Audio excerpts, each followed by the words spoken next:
Thanks for having me. My name is Gina Agron. I'm a health consultant with the Alaska Occupational Safety and Health Consultation and Training section. So we developed this presentation for Museums Alaska, and thank you for having us. So let's see if I can't get this working.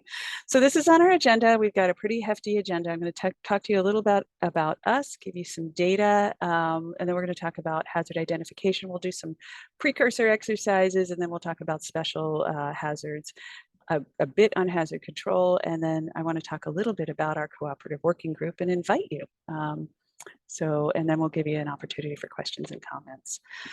So our section is right here. I don't know if you can see my mouse, but this is consultation and training. And I show this slide mostly to show that how we're constructed is we are a separate entity from the enforcement section.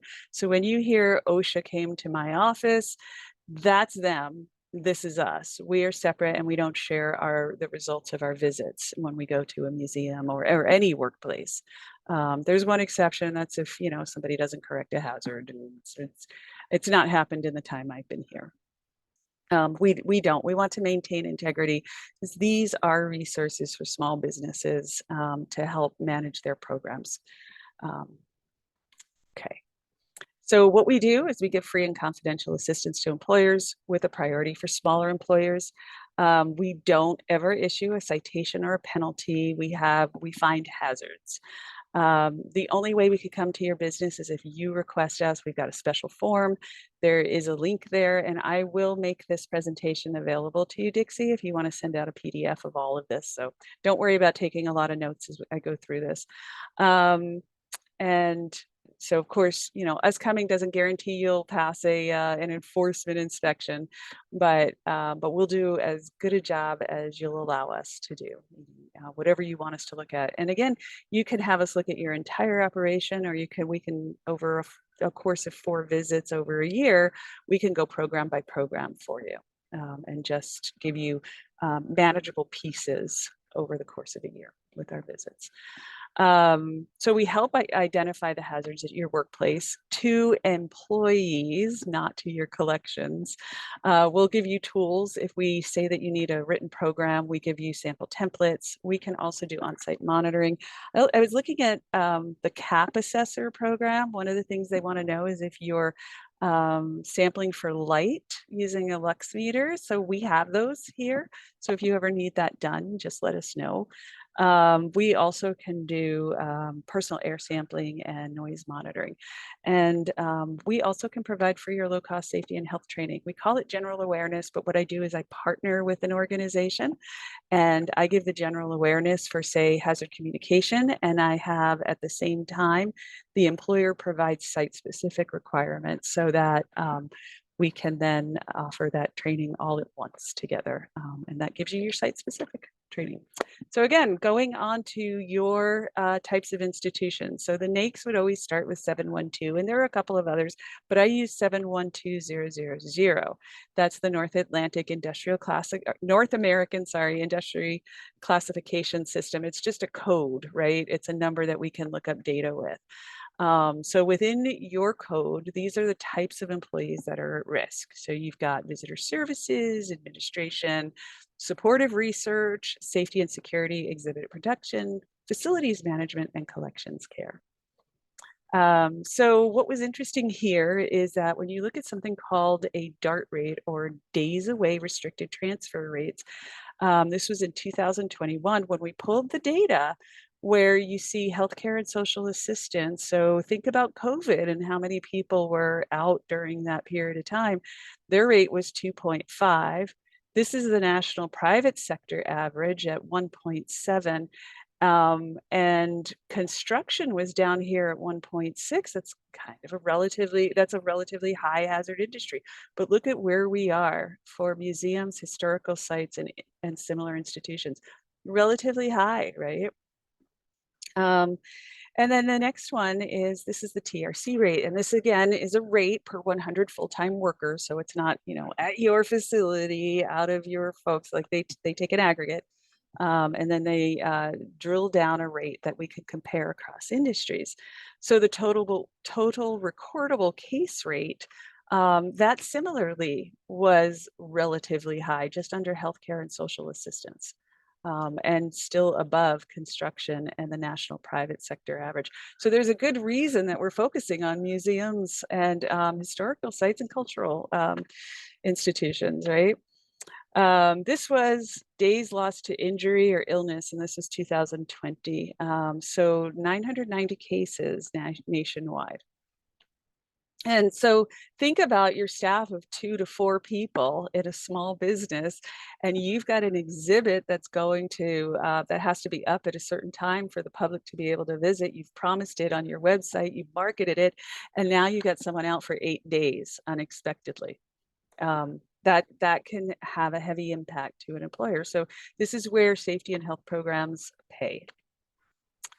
So this is OSHA's 10 most frequently cited standards. So I love osha.gov/data. I love playing on that website. And in fact, new BLS data, Bureau of Labor and Statistics data, are coming out in the middle of November. I think it's November 11th.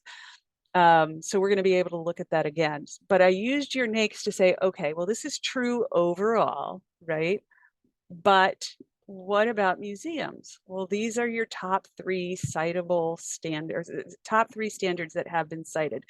And when you think about this, it's like a $13,500 penalty for each standard that you didn't meet. So in hazard communication, you could have things like lack of a written program, lack of training, not having safety data sheets, not having a list. So that could be 4 different findings, right, within that one run program. Also lead and respirable crystalline silica. And we'll get to that a little bit later when we talk about hazards, but it definitely should make us think about, we know that these hazards are present in your industry. So let's make sure that we're identifying these hazards and protecting our employees. And then just a quick point, when you look at respirable dust type hazards, OSHA has a general industry standard with what's subpart Z. It has a list of contaminants with permissible exposure limits. I always like to make sure we note that Alaska has our own air contaminants table, and that in some cases, in many cases, is more stringent than the federal site. So when you're looking at your hazards, you guys have, as part of PACO, you've been introduced to job hazard analyses, right? I looked at that training and I know that that was presented there. So when you're identifying and describing the hazards, again, not to collections, but to people, you are concerned about the environment where you're working on your task or operation, who or what it affects, so the exposure, the trigger, like what is going to cause an actual exposure, and then what could happen as a result of the exposure, and are there any other contributing factors? So OSHA talks about the 5 in the middle: safety, physical, chemicals and dust, biological, and ergonomic. I'm adding forces of nature because in Alaska, that's a big deal. And then organizational, because that's a current topic. So forces of nature are the things that you guys have talked about in your preparing Alaska cultural organizations for emergencies. So you focused on that. And I just want to give a shout out to whoever was in charge of that, because at the national meeting for AIHA, there was a gentleman kind of chewing his cud that he was concerned. I shouldn't say chewing his cud at all, but he was stating that he had to provide a presentation on emergencies. And I was able to point them to the PACO website. You guys have a fabulous, fabulous training site. I love that you've posted it, made it free. So safety would be concerned about this would be true of any general industry environment that you go to: walking and working services, overhead hazards, equipment and machinery related, electrical, exit routes, confined spaces, and working from heights. So physical, I'm just going to give a quick lead into physical agent data sheets are Alaska specific. If you were to Google right now, Alaska PADS, you would see that we have physical agent data sheets for each of these first 4. There are actually like 8 or 9 of them. Hand-arm vibration when you're working with tools that vibrate, noise when you're exposed to noise, lasers, radiation, temperature extremes. All of these are things that you guys have to be concerned about. But there's also sharp objects, falling or rolling objects. So then chemicals and dust are just, exactly what we're talking about. So maybe liquid chemicals, vapors, fumes, gases, flammable materials, pesticides, and dust. And pesticides over time accumulate. Thank you, Ed. Biological, and that would be blood and other body fluids, fungi, mold, bacteria and viruses, plants, insect bites, animal and bird droppings, and animals. Animals, like, in Alaska, we have animals, right? Large animals. Ergonomic, this is not a mandatory standard, but it can affect whether your employees are coming back to work if they have muscle strain, or you've heard of carpal tunnel syndrome. Poor posture, awkward movements, repetitive movements, exerting force and vibration. And then organizational. So workplace violence has become an issue. I just heard a story that at archaeological digs in the lower 48, there's a concern about stolen digs. Has anybody heard about that already? Right. So I had never heard about that. And if you're here from consultation and training, that's when someone starts a dig, leaves the site, and then someone comes in to the site afterwards and takes all the objects that already are, between 30 and 70% complete for removal. So I don't know if you're experiencing workplace violence. The other thing that we talk about is who's coming into your facilities. And what are they doing there? Do you have any issue with customers or local populations harassing you, creating a situation that's difficult? And then also workload demands. A lot of us are doing, the old adage in the 1990s was do more with less. And it seems to keep piling on, right? Lack of respect in a workplace can affect how somebody navigates their workday. It's something to be aware of. Flexibility, our younger workforce, and I shouldn't even say younger, our younger and middle age are expecting flexibility in their workforces and when in their workplace, and when that's not available, it can be very frustrating. And it affects whether you retain them, because they'll find a place where they can have that flexibility. The ability to provide input that what they say is important. And we talk about this for safety and health because your safety and health program should be developed with your employees. It should never be a from the top down type of program. And then support.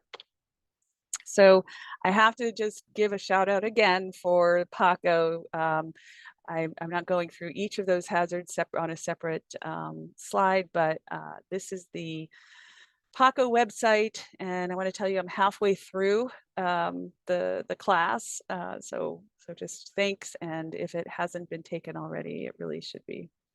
So these are the challenges that you have in your collections-based hazards. They have inherent properties and acquired properties. So inherently, it may be made of toxic minerals. It may incorporate sharp corals, poisonous plants. Mitch and I just talked about poisonous animals. He talked about poisonous corals as they dry and degrade. Incorporated during production, like in radium dials or weaponry. And then the cure on arrowheads, that's a poison. And so that would be a cultural change. And then acquired is as things decompose, it can create a powder, which is then a respirable dust. Conservation treatments, if you're using solvent on poultices, or whatever has been done through the generations that object has been saved, you're exposed to all of those years of conservation treatments when you're approaching the object. Preservation treatments, similarly, arsenic, lead, and mercury could be in your objects, and contamination with asbestos or mold could be an issue. So these are inherited preservation hazards, and that would be in photo restoration. Selenium tone photograph restorations releases hydrogen selenide gas. I learned that last night.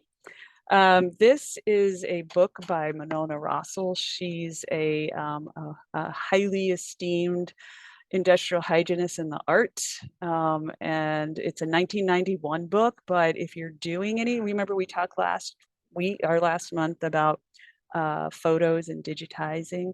So this was something to, that's what I found. That's the most recent that I've found of her reference. I get to see her once a month and she is fabulous. I was telling Mitch that she actually helped design Disney's dinosaur exhibit where the kids go in and they can hatch an egg, right? Everything behind the glass is a laboratory with the most updated engineering controls that you can find. And she said, because when people come to your museums or your cultural heritage sites, if you have something on display that has a hazard, you're going to have industrial hygienists and safety people visiting, and they're going to know. And they're going to know if you're displaying something that could present a hazard to the public. So it's good to know ahead of time before you develop your displays. So objects can be treated with pesticides, paints that can contain lead, cadmium, or even radioactive pigments. And so in the examination and treatment, a conservator may be exposed to X-ray, radiography, UV light, or infrared, and then you may use laser ablation. So here's the exercise. So everything that we talked about earlier with the different types of hazards, I want you to think about where it is, what type of operation is, the type of workers, and if they're volunteers and what level of training they have. Remember that we're looking for generally typical general industry hazards and or the inherent or acquired properties of the objects. So here, Alaska. Do you have people who go out and work alone looking at photos 1 and 2?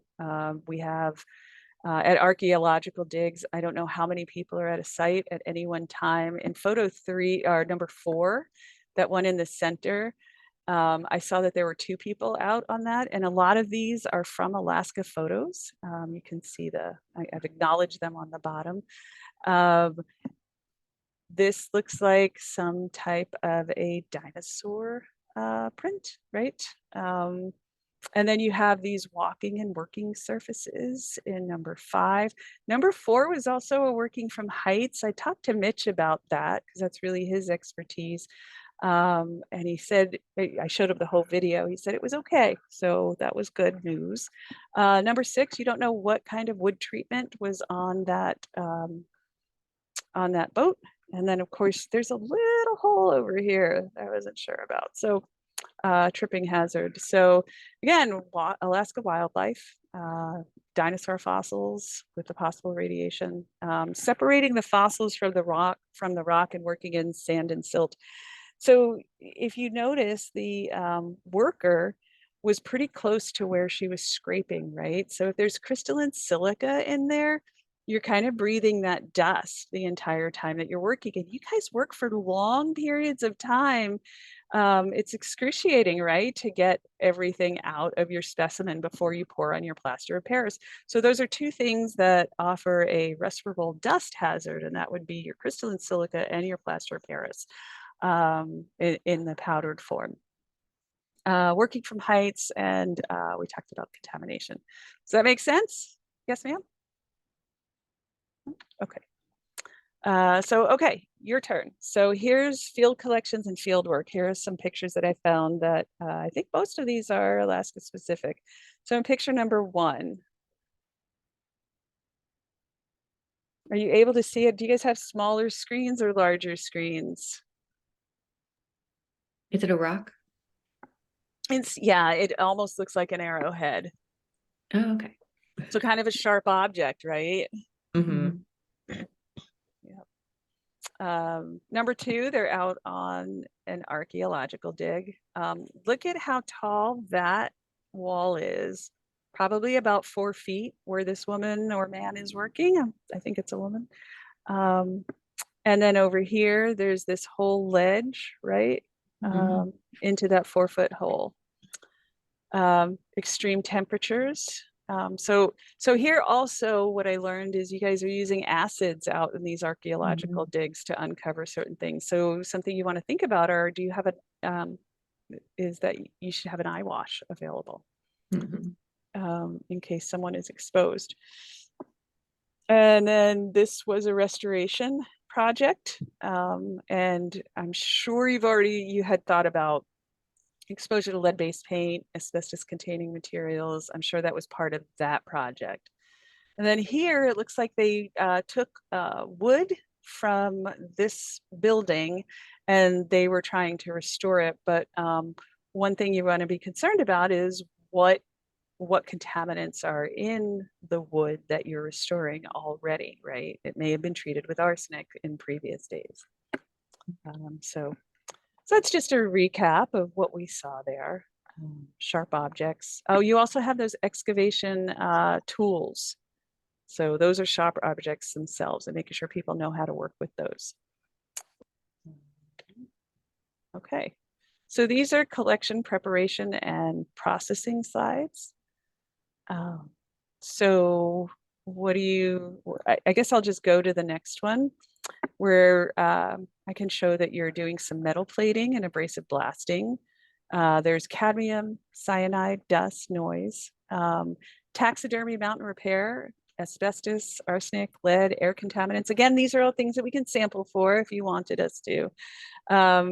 Necropsy of diseased specimens. Yeah, you have to be concerned about animal diseases, right? How they can jump or be transferred to us.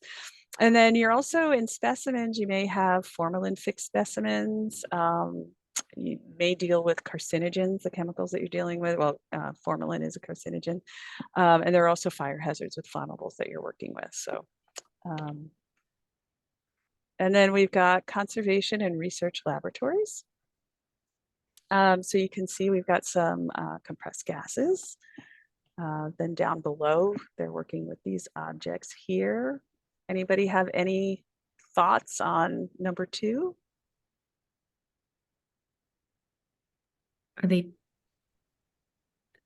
I'm just looking at the caption. Their documents. Yep, these are original Alaska Purchase documents that traveled to the Anchorage Museum. And it looks like what, bone, potentially a horn spoon, Yep. kind of stuff.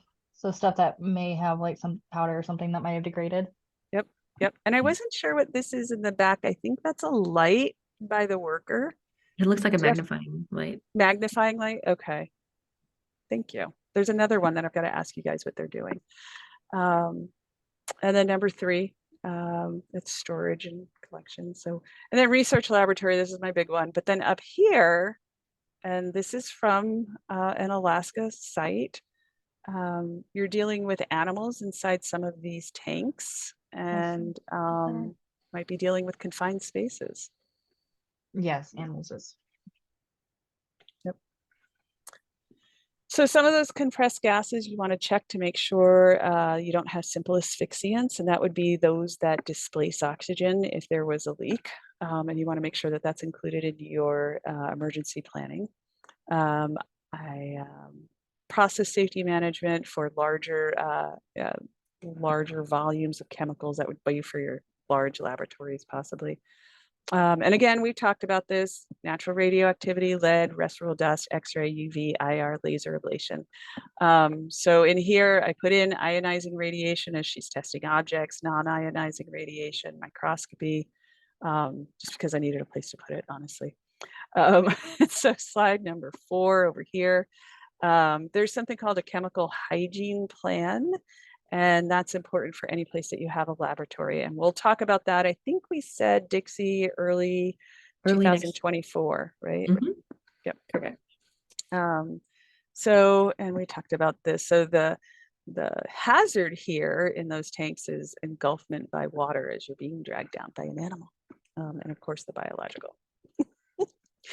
So I loved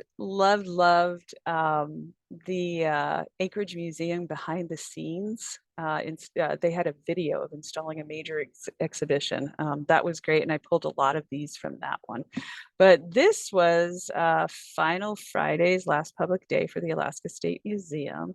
That was in there, and you can see that they've got something packaged up here, right? Like loan or to be loaned.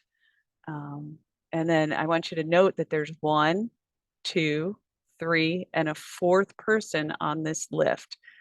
But then also note, I don't know how old that is, and I don't know what it's painted with, that there are no gloves on anybody, right?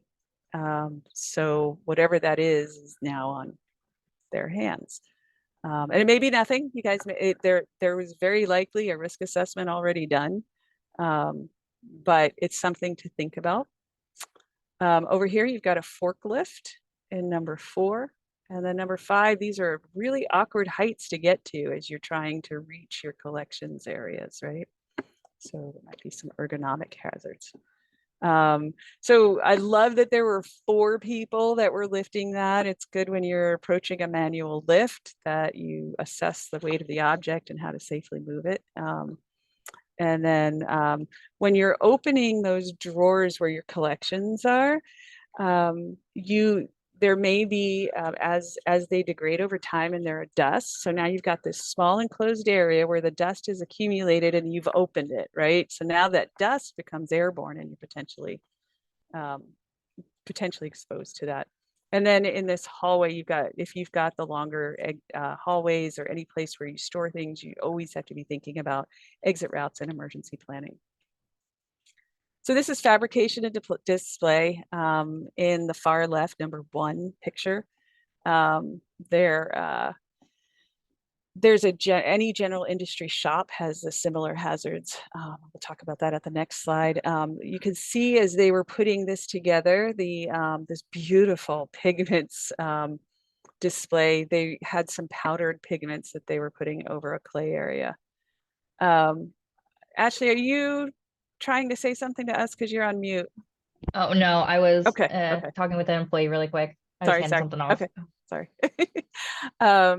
Number 4, elevated platforms. Number 5, you got these awkward heights where you're trying to hang things. Number 6, you're awkwardly trying to put something up for display. Number 7, this was a great photo of doing something well. You had a brand new person, somebody had a brand new person who was using a nail gun, and they had a more experienced person teaching them how to use it. So that was kind of neat. Number 8, they were working with some kind of a clay and it was in powder form, and then it was becoming moist. So anytime I see powders, I think about respirable dust. And then again, here's your elevated platform as you're working on your display. So we talked about that. So clays, I should say, you're concerned about silica, talcs, asbestos, and then that's the list of shop hazards. So I'm not sure what this is. I took a guess. This was in that Anchorage Museum behind the scenes video. And they used an adhesive and you can screen printing. It looks like there's some kind of an adhesive on there. Is that what's done in screen printing? No, I was just thinking it might be paint, some kind of ink. Okay. I really don't know what they're doing. You're right. Yeah. Okay. I was hoping somebody might know. And there's some awkward postures. Someone's pushing and pulling, and someone's pulling, right? A little awkwardly there. And then this is facilities and structures. The thing I would point to is right here, you've got a product that's being used, right? And the cap is off. I'm not sure what, it looks like it's just 409, right? But they're wiping, and so they're exposed to that wherever they're wiping. You've got here, look at these guys leaning out of that elevated platform. Mitch said this guy is probably okay, but this gentleman, look how much of his weight is over the top of that. So that's potentially a fall hazard. You're also applying paints I didn't know this. You're applying your own paints a lot of times in your display areas. And then these are general shop and facility maintenance type hazards. And then look at that awkward posture on number 7 as he's putting up that light. Just that looks like a sprain, tear, or strain that will come. So plus he had the powered industrial truck. Again, we're looking at these same hazards. And I wanted to give a shout out for the Alaska Heritage Emergency Network as I'm showing some of these emergency response hazards. Dixie, if you wanted to chat a little bit about that. I think it's just us right now, though. Yeah, I can just say that we are part of the Alaska Heritage Emergency Network. It started this year after PACO. We are one of the founding organizations, the State Museum, Department of Homeland Emergencies in Alaska, and several other organizations are part of it. And we meet once a month, and you can join our listserv if you want to know more about what's happening around Alaska and what we're going to talk about. And if you want to join our meetings, you can do that on the State Museum's website. And we have a link also on our website if you want to join listserv and learn more. Okay, and then so we can see you got folks who are in Tyvek suits. It looks, not sure if they're in respirators. And then see those bottles? Something was mixed in these spray bottles. That's called a secondary container. And if that's something that's being left at a site or not under the control of the operator the entire time, it has to have a label, the appropriate label according to hazard communication. So that's something to think about as you're using your spray bottles. The other thing I want you to think about is your volunteers, and then look at the public coming out to kind of check out that building that looks like it's about to fall on him at any point. So some regulatory things to think about are your HAZWOPER standard as you're responding to an incident. Respiratory protection program. Anybody who's wearing a respirator should have medical evaluation, fit testing, and training.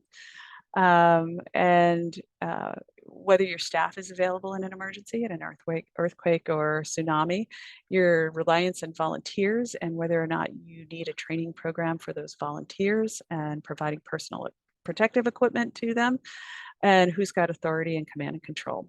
And then communication of safety hazards to the public, as everybody wants to either gawk or help, right?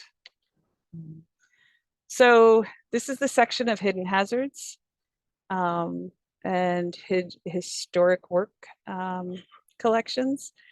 So there could be carbon tetrachloride in firefighting grenades. Gunpowder poses a hazard, mercury-containing instruments and lighthouses, cockpit radium dials. In transportation, you may look at battery acids or asbestos firewalls. And that would be, Mitch, he said, between the driver and the engine compartment. Medicinal and scientific. In here, we saw copper sulfate, mercury, belladonna, and opioid. Things, what was that? Oh, strychnine poison is on the lower left. So when you have those in your collections, you don't know what in the past had been leaked on the container. And so you're concerned about toxic fixatives if you have anatomical specimens. And then these are some hazards in natural science collections.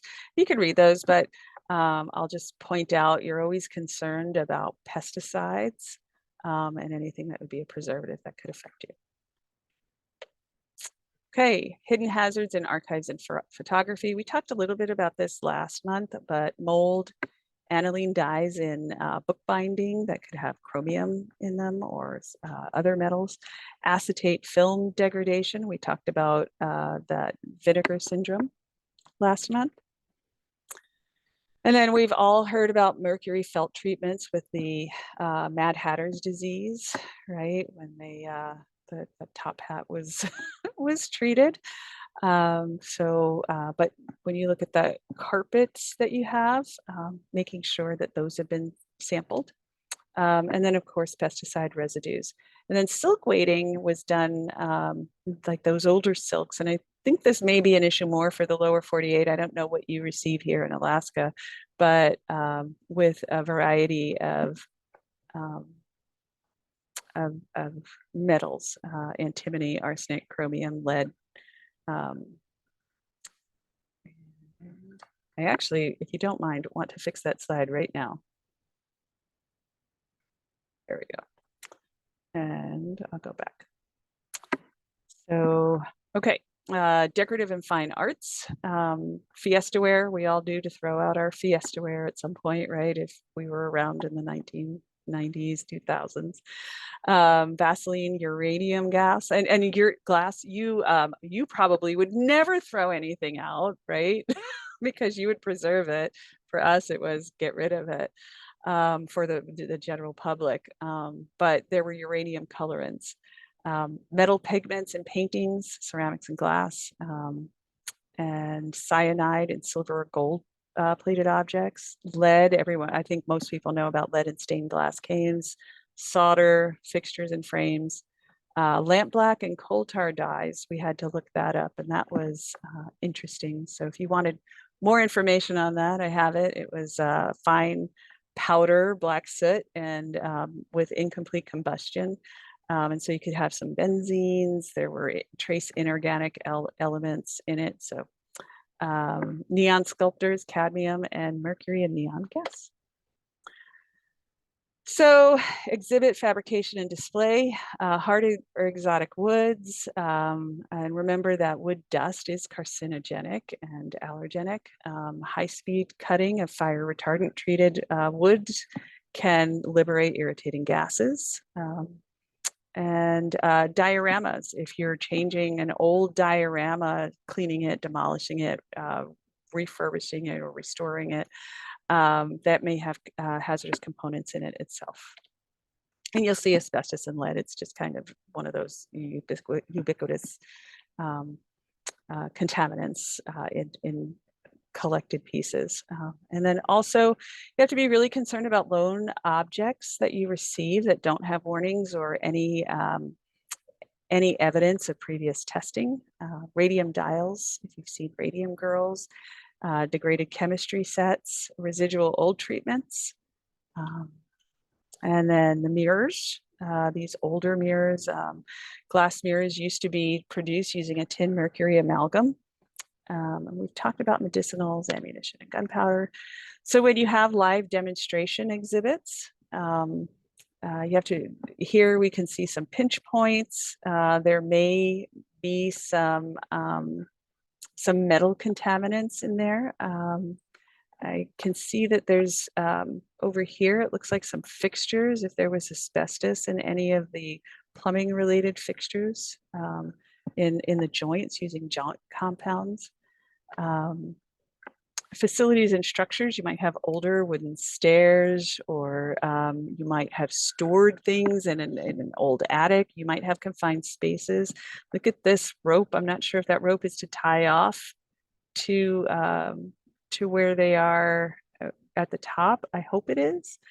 You may also have exposed electrical parts or conduits. So where we store things is really important to keep an eye on. And it looks like there may be some water damage on these walls, which would make you be concerned about mold. So historic structures, same types of things. You're also concerned about animal infestations and bird and rodent droppings, not being able to get out, overcrowded attics that exceed what the floor can handle, and confined spaces. So you also may not have fire protection to our current standards. But something that I wanted to say that we learned here in Alaska is making a safety upgrade does not necessarily require you to upgrade the entire building to the local building code. And that's a debate that has happened here in Alaska pretty recently, within the past year and a half. So make sure that you're familiar with the International Existing Building Code. The IBC was adopted in Alaska in, I think it was August to October of 2022. So this IEBC is what will save you. And I have the verbiage if you ever run into that issue, because we do want to make sure that employees are safe. Like here, look, there's no railing on this stairwell, right? Look at this electrical area. You want to upgrade to keep your employees safe. So you can do that and not have to meet the local building codes to today's standard.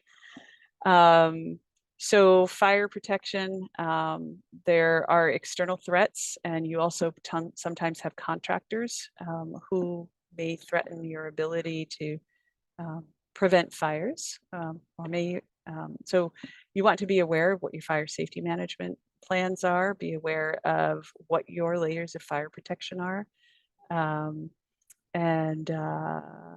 Let's see, I think that's it. I think that's all I really want to say. So all of those hazards, we can help identify some of them, and we can also help sample. OSHA has a hierarchy of controls. So this is an entirely different presentation, but it starts with eliminating the hazard where you can, or substituting or replacing the hazard for a less hazardous option, or employing engineering controls. So for example, in a laboratory, you might have a local exhaust ventilation, or where you're working with dusts, you might have local exhaust ventilation, and they do have portable ones that you can use. Administrative controls, changing how you work. So maybe I think about ergonomics a lot of times, how their workstation is set up.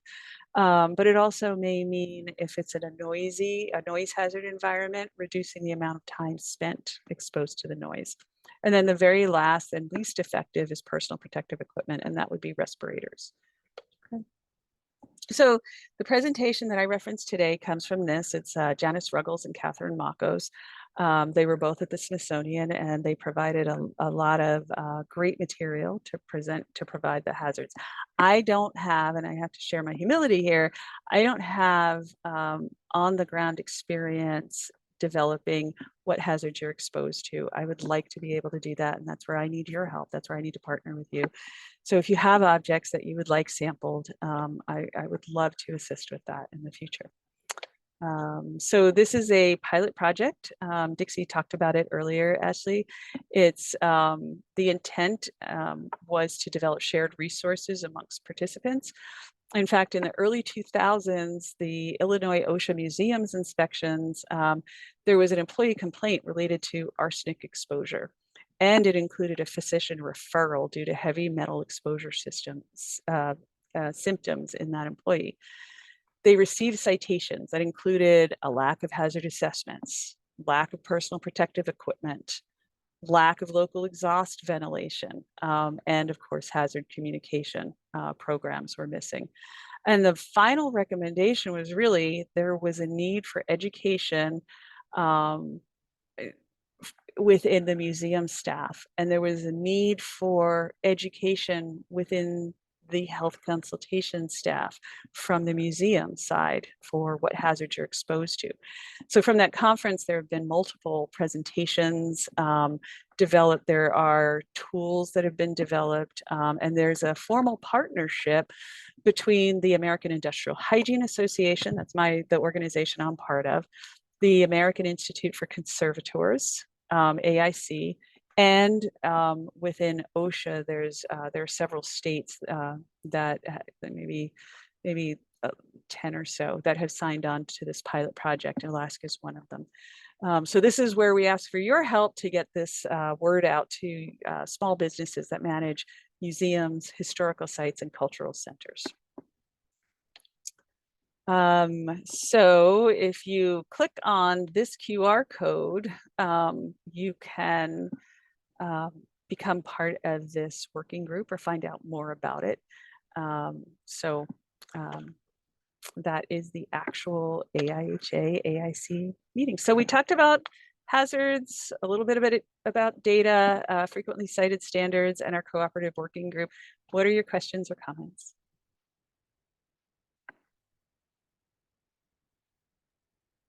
My comment is, I'm very glad that I don't have a museum to worry about all these hazards. Well, and you know, the title of today's, there's a way to manage, you can still have a museum with hazards as long as we control the hazards. So everything that we're exposed to, there's a way to control those hazards and still do the great work that you do, because I sure enjoy museums. And it's one of the things I enjoy doing in my free time, right? Seeing what's up there. Yeah, and then we talked, I think last week or when we were meeting about this presentation about how, if you're a museum in Alaska, how you can get one of these consultations and trainings, and there has to be 3 organizations in the city or in the area. Is that it? Oh, in a local area, yes. And Mitch can talk to you about that. He is my boss. And yes, we typically need 3 sites. It doesn't mean it has to be 3 museum sites. And what I'm finding in smaller communities is everybody knows each other. So you can find a small construction company, you can find a grocery store, a restaurant. Like if you could help us with outreach, we'll call them and we'll deliver our form to them. But if you can help us knowing what our current business is, because a lot of times the websites may not be updated or thank you. I needed to get to that. See if I can do that. There you go. Or, you know, the business association or the Chamber of Commerce maybe not be updated. So we just need help and we'll do the outreach. If you want us to come to a museum, I will work really hard to get my visits out at you.